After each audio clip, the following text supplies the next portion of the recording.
हमारे महमूद पराजा था, वक्फ बोर्ड के वकील किस खता पर हटाए गए ये भी सुन लीजिए। इनको इस खता पर हटाया गया कि ये हर मुकदमा जीत जाते थे।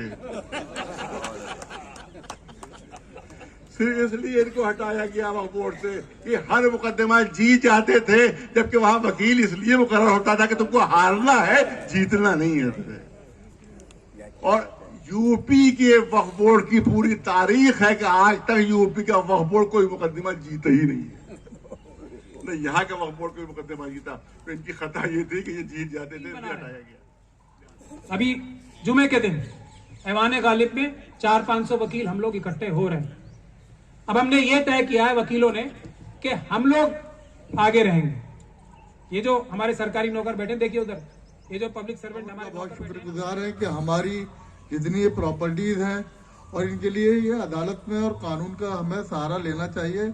और मैं सबको ये यकीन दिलाता हूँ कि हमें भी इसमें शामिल करें। हम भी जिस तरह भी काम आ सकते हैं, हम जहाँ भी बुलाएंगे हम वहाँ खड़े मिलेंगे। जिस तरह भी होगा, जो भी हमसे कोशिश होगी, और हम इस लड़ाई के लिए हमेशा इंशाल्लाह तैयार रहेंगे।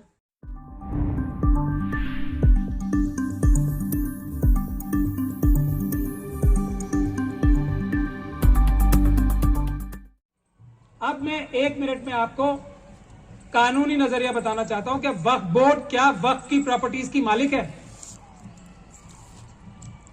नहीं, हरगिज नहीं। वो सिर्फ चौकीदार है।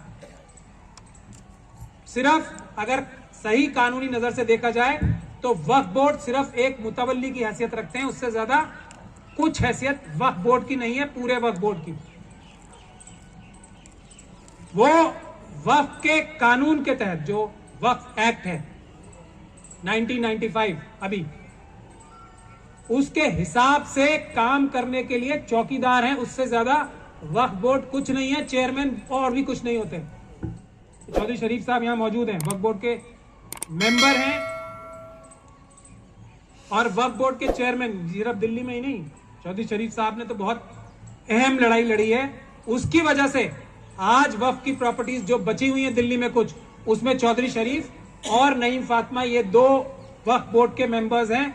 इन दोनों को हमें सलाम करना चाहिए कि अगर ये दोनों ना होते तो दिल्ली वक्फ बोर्ड की एक भी प्रॉपर्टी जो कमर्शियलाइज हो सकती है डायरेक्टली या इनडायरेक्टली, तो वो नहीं बख्शती।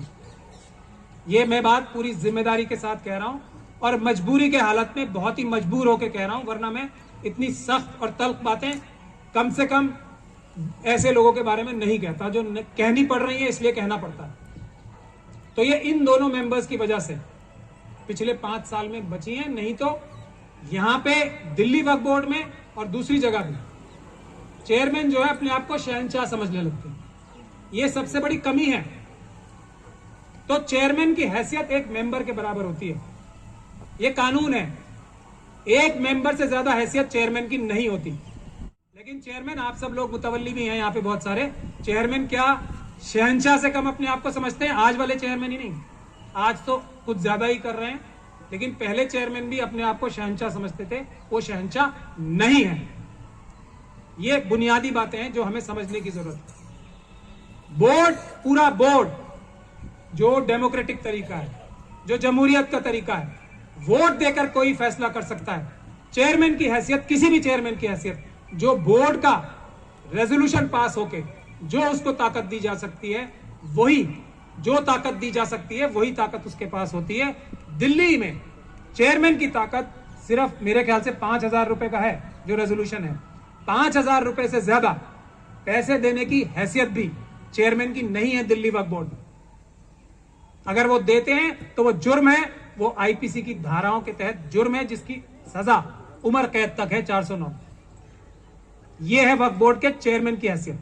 और ये 5,000 रुपए भी अगर वो किसी को देते हैं तो उसको अगली बोर्ड की मीटिंग में पास कराना पड़ेगा। अगर पास नहीं होगा तो वो कैंसिल होगा। वो 5,000 रुपए भी चेयरमैन साहब को अपनी जेब से देने पड़ेंगे। ये मुझे मजबूरी में ये हालात बताने पड़ रहे हैं और ये मुझे आप सब लोगों को समझाने भी पड़ रहे हैं कि आप लोगों को पता लगे कि चेयरमैन और वक्फ बोर्ड के मेंबर्स की भी क्या हैसियत होती है।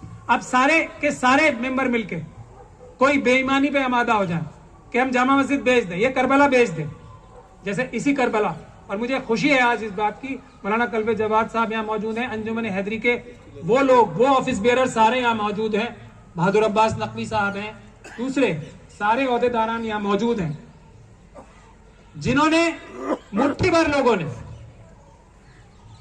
कांग्रेस की सरकार में अहमद पटेल साहब और बीजेपी की सरकार में प्राइम मिनिस्टर के साथ मिलकर अहमद पटेल साहब ने कोशिश की थी यही करबला हत्याने की।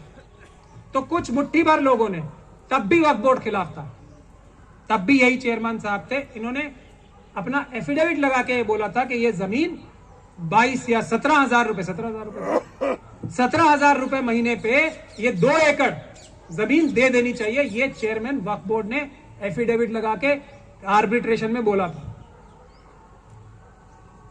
उसमें मैं वकील था, मैंने चेयरमैन वक्फ बोर्ड, देखिए यही मैं आपको बता रहा हूं चेयरमैन की क्या हैसियत है। वक्फ बोर्ड के चेयरमैन ने यह बोला, जिसके लिए यह कहा जाता है कि यहां पे अगर करोड़ों रुपए महीने की होगी, जिसकी मार्केट वैल्यू अगर रेंट पे भी दी जाए तो 17,000 रुपए महीने की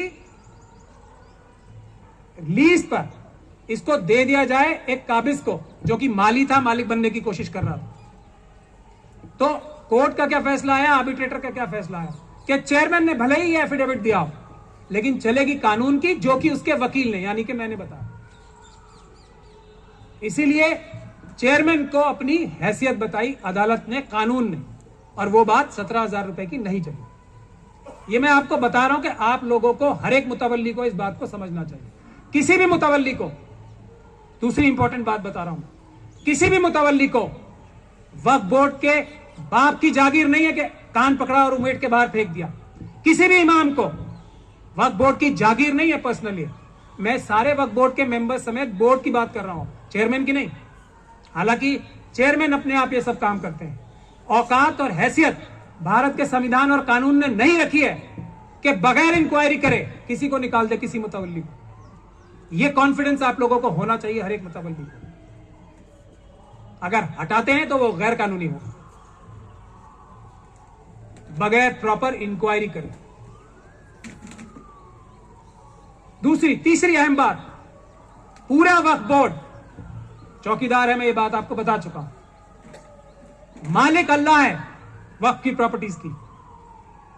हमारे बुजुर्ग या आज के दौर में भी बहुत सारे लोग अपने मजहबी रहनुमा हैं यहां पे, अपने हक काट, अपने फैमिली के या अपने खुद के प्रॉपर्टी को अल्लाह के नाम करते हैं। उनकी मंशा मालिक है इन प्रॉपर्टीज की, अल्लाह के नाम जो करते हैं। और उसके जामिन कौन है? अल्लाह की प्रॉपर्टी की हिफाजत करने के लिए जिम्मेदार कौन है? आप, मैं, सब। कोई चोर, कोई वक्फ बोर्ड का मेंबर या चेयरमैन चोर आकर इससे ये हमारा हक नहीं ले सकता। उसकी हैसियत उसी जगह रखनी चाहिए जो उसकी हैसियत है। ये हम लोगों की कमी है कि हम उस हैसियत पे नहीं रख पाते। इसके लिए सिस्टम बनाना पड़ेगा कि किसी चेयरमैन की, किसी वक्फ बोर्ड की या किसी वक्फ बोर्ड के मेंबर की यह हिम्मत ना हो सके कि वो अल्लाह के माल पे नजर रख सके। उसका सिस्टम हमें बनाना पड़ेगा। यह बुनियादी बात है जो मैं अपने शुरू के बयान में कहना चाहता था। यह कहने के बाद अब मैं आप लोगों से गुजारिश करता हूं कि यहां जो 123 वक्फ प्रॉपर्टीज के इंतजामिया कमेटी के या उसमें इंटरेस्ट रखने वाले, दूसरी अहम बात मैं भूल गया था, जो एक मस्जिद है, जो एक कब्रिस्तान है, उसकी इंतजामिया कमेटी या मुतवल्ली साहब भी अगर बेईमानी कर रहे हैं तो वो भी मालिक नहीं है। जो उस इलाके के जिम्मेदार हैं, जो इस इलाके में रहने वाले लोग हैं, ये उनकी जिम्मेदारी है कि उनका कान उमेट के रखें। और मैं सख्त लफ्ज इसलिए इस्तेमाल कर रहा हूं कि इसकी जरूरत है, क्योंकि लूट का बाजार गर्म है। 1/3 दिल्ली की जमीन वक्फ की प्रॉपर्टी है और मुस्लिम कम्युनिटी की हालत यह है कि आज सड़कों पे ये हमारे लिए क्या इल्जाम लगा, जैसे पंचर लगाने वाले बोल रहे हैं। 1/3 दिल्ली के मालिक होने के बावजूद जो हमारे बुजुर्ग अल्लाह के नाम कर गए, मैं ये जिम्मेदारी के साथ कह रहा हूं कि एक भी मुस्लिम परिवार करोड़पति ना हो, ऐसा हो ही नहीं सकता। वक्फ में हमारे बुजुर्ग इतनी ताकत, इतनी जमीन छोड़ गए। तो ये नाअहली दूर करने की जरूरत है। किसी मुतवल्ली की भी, किसी कमेटी जो वक्फ बोर्ड ने बनाई है, ये हैसियत और औकात नहीं है कि वक्फ के कानून के बाहर जाकर कोई काम कर सके, अपनी मनमर्जी से कोई कानून के जरिए कोई काम कर सके। और वक्फ का कानून क्या कहता है कि वाकिफ की मंशा सबसे ऊपर रहेगी। यह हमारे भारत का संविधान और वक्फ एक्ट है जो पार्लियामेंट ने बनाया, उसकी धज्जियां उड़ाकर यह चोरी की जा रही है। तो हमारी तकलीफ होनी चाहिए हमारे अपने लोगों से, चौकीदारों से जो चोरी कर रहे हैं। तो मेरा आप लोगों से कहना यह है कि हमें सबसे अहम बात जिसके लिए आप लोगों को आज तकलीफ दी गई है कि ये ऐसा टाइम आ गया है जब अब नहीं तो कभी नहीं का टाइम है। तो जितने लोग आए हैं और 123 प्रॉपर्टी में से जितने लोग नहीं आ पाए, तो मैं गुजारिश करूंगा एक तो सब लोगों से जो आए हैं वो अपने नाम एक रजिस्टर में जो सर्कुलेट हो रहा है, नाम, एड्रेस, फोन नंबर लिखवाएं। और ये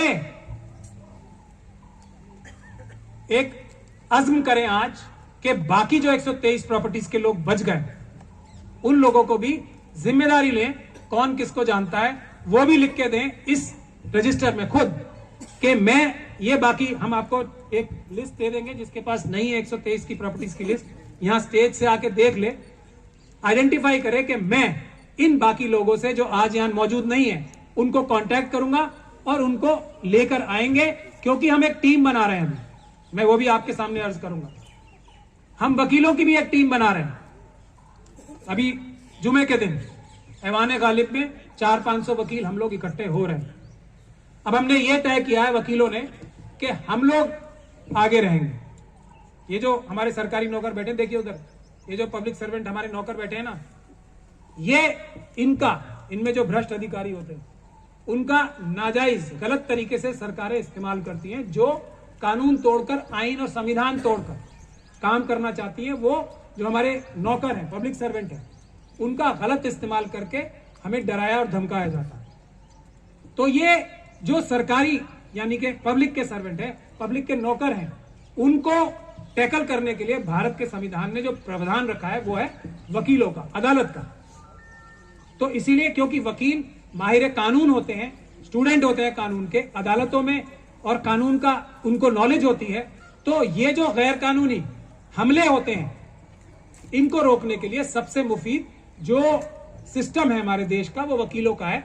तो वकील ना सिर्फ अदालतों में बल्कि सड़क पे आकर एजिटेशन भी इन वक्फ प्रॉपर्टीज के लिए करेंगे, ऐसा हम इंतजाम करने जा रहे हैं। तो हम आप लोगों को यह भी बता रहे हैं कि हम लोग भी कंधे से कंधा मिलाकर आपके साथ सड़कों पे लड़ाई करेंगे, पीसफुल प्रोटेस्ट करेंगे, रामलीला मैदान में जलसा करेंगे, एक नहीं कई जलसे करेंगे, और जब तक चैन की सांस नहीं लेंगे, जब तक हमारे आईनी और कानून अधिकार हमें नहीं मिल जाते। लेकिन ये सभी काम पीसफुल तरीके से, कानूनी तरीके से होंगे।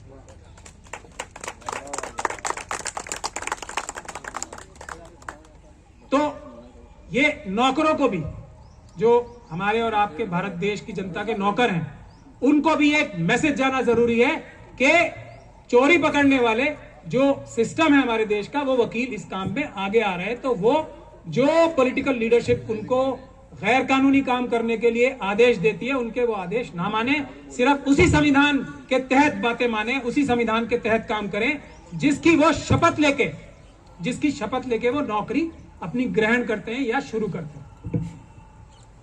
नहीं तो उनका अंजाम भी एक आम मुजरिम की तरह वही होगा जो दूसरे मुजरिमों का होता है। तो मैं आप लोगों से गुजारिश ये करना चाहता हूं कि आप सभी लोग अपने नाम पते लिखवाएं, आपके पास अपनी जनाब सदर हमारे कल्बे जब्बार साहब ने जो पहल की है अंजुमन हैदरी ने, मैं इसका बहुत बहुत खैर मकदम करता हूं और मैं बहुत शुक्रगुजार हूं कि उन्होंने ये पहल की और हम लोगों को बुलाया।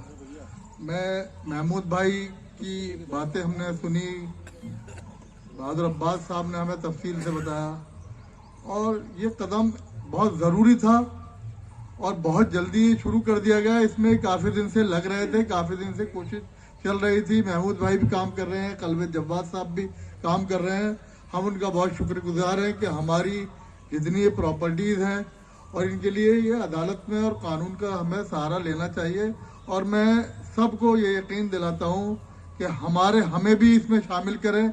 हम भी जिस तरह भी काम आ सकते हैं, हम जहाँ भी बुलाएंगे हम वहाँ खड़े मिलेंगे। जिस तरह भी होगा, जो भी हमसे कोशिश होगी, और हम इस लड़ाई के लिए हमेशा इंशाल्लाह तैयार रहेंगे। मैं इसी के साथ बहुत बहुत शुक्रिया। अस्सलाम वालेकुम। शुक्रिया शोएब दानिश साहब ने अभी कहा कि इंशाल्लाह कमेटी में रहेंगे और हर तरीके से तैयार हैं। अभी मैं जनाब मोहम्मद अहमद साहब जो सेक्रेटरी हैं जमात इस्लामी हिंद के, मैं उनसे गुजारिश करूंगा कि वो आएँ और इस पर अपने इजहार ख्याल करें। जमात इस्लामी हिंद एक अरसे से वक्फ को बहाल करने के लिए कोशिशें कर रही है, और हमने पूरे मुल्क में हर स्टेट में कमेटियां बनाई।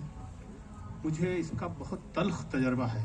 जिस तरह के प्राचा साहब ने और बहादुर अब्बास नकवी साहब ने बातें बताई कि जो कुछ भी औकाफ की प्रॉपर्टीज़ में खुर्द बुर्द हुई है वो हमारे अपने लोगों के हाथों है। उसमें मुतवल्लीन भी हैं, चेयरमैन भी हैं, इनके हाथों हुई है, और उनको रोकना और पकड़ना बहुत मुश्किल काम होता है। यानी प्रॉपर्टीज बेची गई हैं, खरीदी गई हैं, ये सब चीज़ें हैं।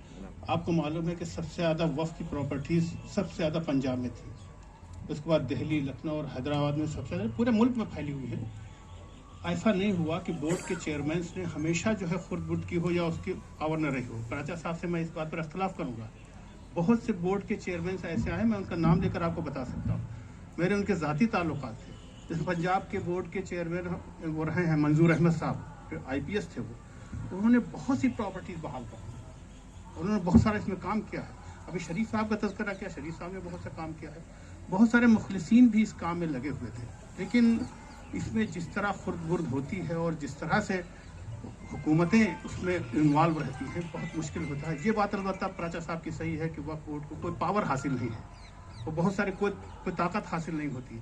वो कुछ सिर्फ फैसिलिटेट कर सकता है, कुछ तवज्जो दिला सकता है। तो ये एक बहुत बड़ा मसला है। आपको मालूम है लाखों करोड़ों रुपए की प्रॉपर्टीज हमारी है। अगर उनको ठीक से मैनेज किया जाए, अभी एक सर्वे के मुताबिक बात आई है, क्योंकि मैं सीधे इससे इन्वॉल्व रहा हूँ, कि अगर आप इसको ठीक से मैनेज कर ले जाएं तो कम से कम 1 लाख करोड़ रुपए की इनकम हो सकती है इससे। 1 लाख करोड़ रुपए की।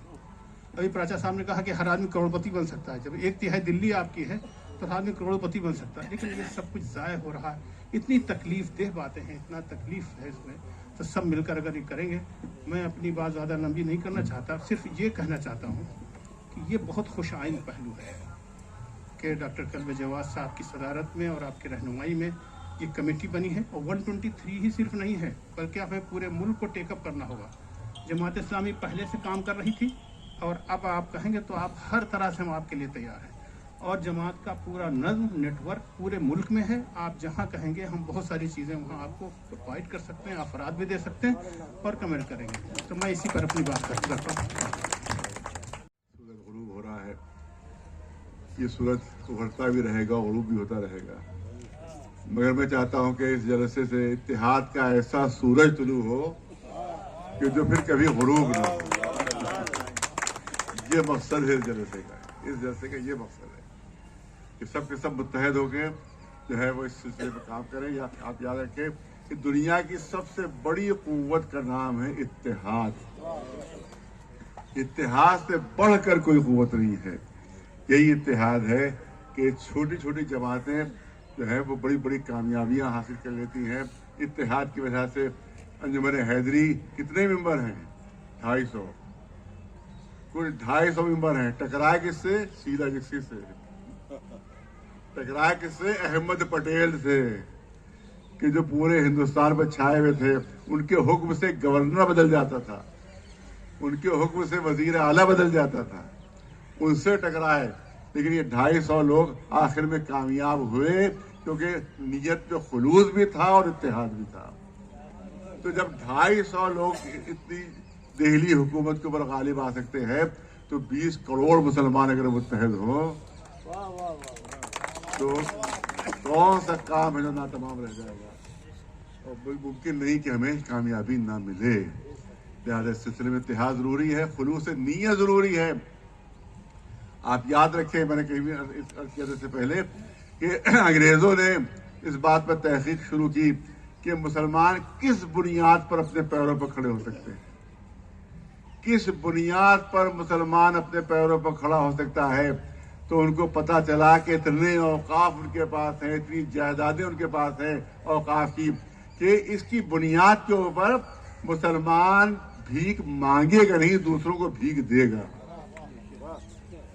इसलिए उन्हीं ने साजिश रची कि औकाफ को तबाह किया जाए, बर्बाद किया जाए, और वक्फ बोर्ड बनाए औकाफ की हिफाजत के लिए नहीं, बल्कि औकाफ को खत्म करने के लिए। ये तो इत्तेफाक से कोई ईमानदार आ जाता है, गवर्नमेंट बाद में पछताती होगी ये कहां से आ गया यहाँ, वरना ज्यादातर 95% बेईमान लोग आए हैं, बिमरान बेईमान आए हैं, इसकी वजह से औकाफ तबाह हुए हैं, बर्बाद हो गए, खत्म हुए हैं। आज से 20 साल पहले की रिपोर्ट है, 20 साल पहले की रिपोर्ट है कि बंगाल के 80% औकाफ तबाह हो चुकी है, खत्म हो चुकी है। 20 साल पहले की रिपोर्ट। तो किसके तहत तबाह हुए? वक्फ बोर्ड के तहत तबाह। केरल की अभी रिपोर्ट है तकरीबन 10 साल पहले की कि 1 लाख करोड़ की प्रॉपर्टी वक्फ की वहां पर खत्म हुई और तबाह बर्बादी किसके जरिए हुई? वक्फ बोर्ड के जरिए हुई। इसमें मुसलमान आवाम की भी बहुत बड़ी कोताही है, इसकी वजह से उनकी ख्वाब गफलत में पड़े रहे।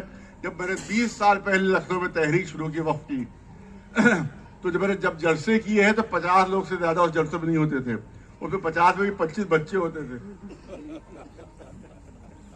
उसके बाद रफ्ता रफ्ता बेदारी पैदा हुई, बाद में ऐसे जलसे हुए जिसमें 1-1 लाख लोग शरीक हुए, और जिसका नतीजा ये निकला कि बहुत बड़े बड़े औकाफ हमारे कब्जे में आ गए, बड़े बड़े औकाफ हमारे कब्जे में आ गए। लखनऊ की तहरीक जो अकेले मैंने चलाई, किसी मौलवी ने वहां का साथ नहीं दिया, न किसी शिया मौलवी ने, न किसी सुन्नी मौलवी ने वहां साथ दिया, अकेले तहरीक चलाई, बड़े बड़े औकाफ हमारे कब्जे में वहां आए, सिर्फ इत्तेहाद की बुनियाद के ऊपर, और उसके बाद जो हमने तहरीक चलाई उसकी बुनियाद के ऊपर। तो वहां बेईमानियां बेइंतहा रही, लेकिन अल्हम्दुलिल्लाह अब वहां कुछ हालात दुरुस्त हुए हैं। अब आप देखें वहां खैराबाद में एक बहुत बड़ी 90 बीघे की दरगाह, आपने मुतवल्ली कैसे होती है ये भी सुन लीजिए। 90 बीघे की दरगाह है, करबला है। वो मालूम हुआ कि मुतवल्ली साहब जुए में हार गए।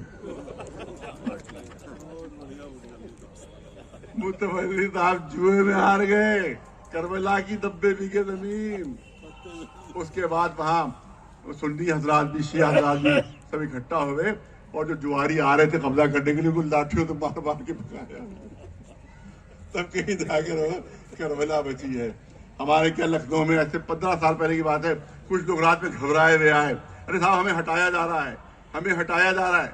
तो भाई मैं तो बड़ा जुल्म हो रहा है आपके साथ, आपको क्यों हटाया जा रहा है? आप कहाँ हैं? क्या कब्रिस्तान पर बसे हुए हैं?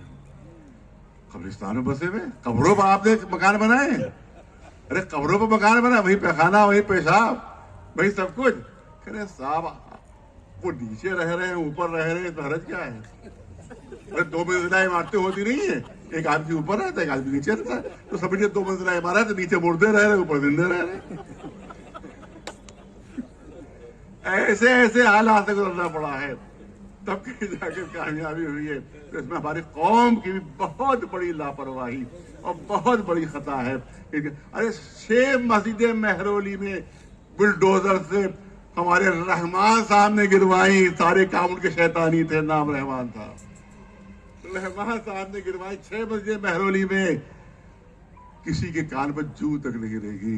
7वीं मस्जिद जब गिर रही थी तब ये हैदरी है अंजुमन, उसके नौजवान वहां पहुंचे, उस्माना पहुंचे, वहां उसको बचाया। फिर 400 घर गिरा दिए थे वहां के ऊपर बुलडोजर से रहमान साहब ने, उनको जाकर बचाया गया।